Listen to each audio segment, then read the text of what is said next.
play. Welcome back. We're reviewing the new Apocalypse Rulebook. I say we, as in me, by myself. So it's the royal we, I guess. We, the MiniWarGaming people, are reviewing the Apocalypse Rulebook. Anyways, in this video we're going to talk about the new formation types and the new formations. This part, I think, was my favorite part of the new Apocalypse Rulebook. It's not that they changed a lot of the formations, but they added some new ones and they changed the way that some of the other ones worked. But we'll get into it in just a second. But I want to go over all the new different formation types that we now have. They've added things like the armored spearhead and the flyer wing. Now these actually make it so that the way that you position your tanks and your flyers gives them different benefits. And I think that is just so cool. For example, with the armored spearhead, the main tool that you have is the large Hellstorm template. So this is the really large flamer template, as you can see here. And as you can see, we have our tanks lined up, and there's different formations. For example, the way that they're lined up right now is called the arrowhead. And this is where you have one tank at the end of the template, the small end, and then all the other tanks are on either side of the template, but not underneath it. So they have to be touching the other sides. And when they do this, they gain the Tank Hunter special rule. Now here's the next one. This is called the broadsword formation, and this is basically where they're just lined up. So they're using a template to show this, but it's just to show the maximum size of the broadsword. And if you go on the broadsword attack pattern, then you have the preferred enemy special rule. So you get to reroll ones to hit and to wound. And then there's this formation, which they call the rapier formation, and it's just like the broadsword, except that they're all in a single, they're basically single file, one after another. And the vehicles in a rapier attack pattern add up to 12 inches to the distance that they move when they move flat out. So if you're playing on a really big apocalypse board and you have your tanks and maybe they've just taken out an enemy and all of a sudden you have to get somewhere really fast, you line these guys all up from the same formation. They have to have at least 2 tanks left and all of them have to participate. And then boom, they get to move an extra 12 inches. And that is really far when you consider that they've already moved 12 inches to at first, and then when they go flat out, they move an additional 12 inches on top of the normal flat out movement. And this goes for flyers as well. And except that the flyers, when they're in the rapier attack pattern, they get the strafing run special rule.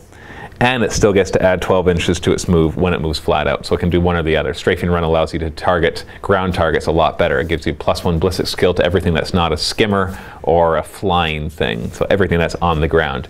And that's just cool. Imagine bringing all your flyers in and all of a sudden you get to put them in these different patterns and get different special rules because of that. I think that's a really neat idea.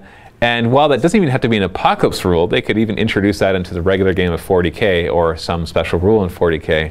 It definitely does add a neat flavor to the Apocalypse game, because one thing that you see when you play big Apocalypse games is a lot of armor. That's one thing at Apocalypticons.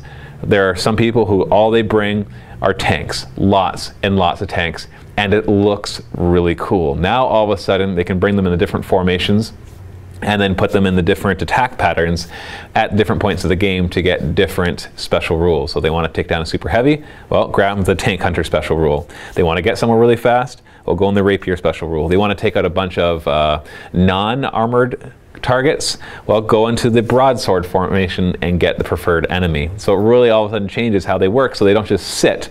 Because you might have seen Apocalypse games where it just turns into a parking lot.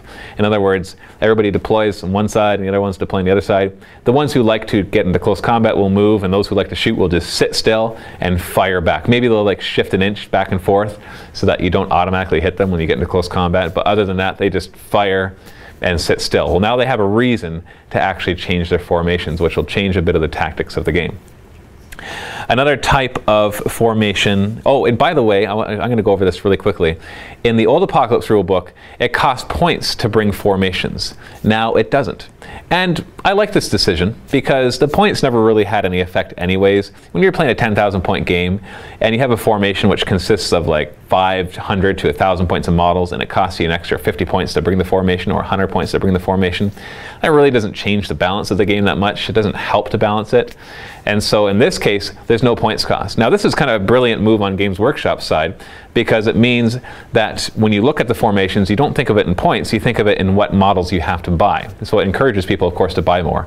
And before you say anything else, you know, anybody who complains that Apocalypse is just an excuse for Games Workshop to encourage you to buy more models, that's their job. They're supposed to get you to buy more models.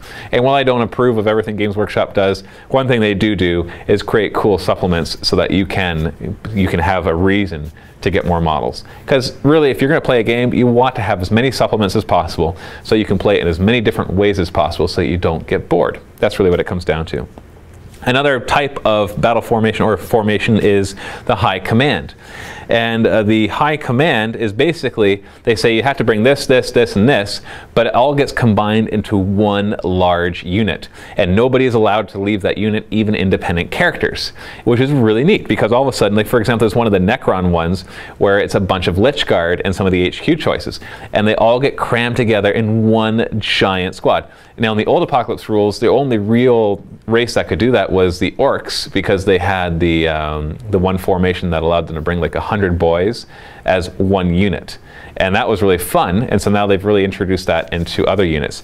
But they're all related to command things, and it gives them extra rules, like the Necron one with all the Lich Guard.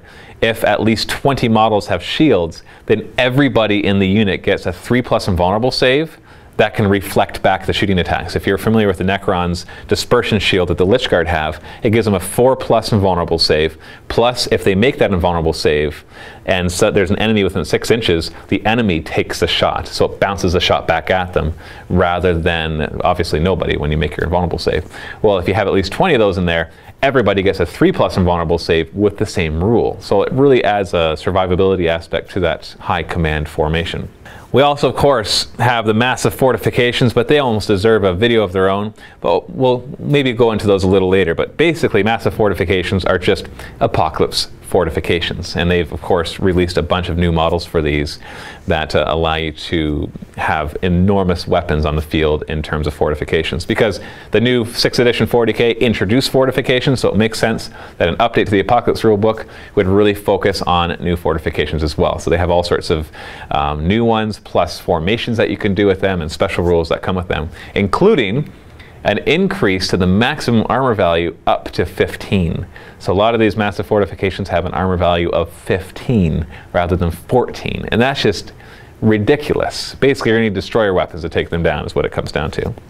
Another type of formation is a psychic choir, and this is just what it sounds like. There's a lot of psychers together, and they get to do stuff like combining their warp charge points into a single pool, and it can use its psychic choir power once per turn, and there's all sorts of different terrors of the warp table thing that they have, that if they do perils of the warp, they do terrors of the warp instead. So it really increases psychic stuff as well, which of course we know in 6th edition 40K, they really started to focus on psyker stuff, so it makes sense that an update to the Apocalypse rules includes some new fancy stuff for psychers as well. And so that goes without saying. So you got to check out that one as well. And of course, we've got the super heavy vehicles, gargantuan creatures, and all those things that we've always had before. And they have some rules updates as well, the main one being the destroyer rule, which we'll talk about in the next video. So that is the new formations that comes with the new Apocalypse rulebook. And like I said, that's probably the thing that excites me the most about these new rules is the new formations, because it allows you they just add a lot of depth to the game, and it encourages you to collect other types of models as well, because you look at your collection and you look at a formation and you might almost have that formation, you just need to buy this one extra HQ guy or another vehicle or whatever it happens to be, and then you go out and get it. And so it encourages you to increase your collection, which adds to the satisfaction of the game. Of course, it costs more money as well, so if you can't afford it, then you can just use your guys for other formations as well, or just play smaller Apocalypse games. Really, it's up to you, whatever scale you are able to do. So in the next video, we're going to talk about the new Destroyer rules. So stay tuned and happy wargaming.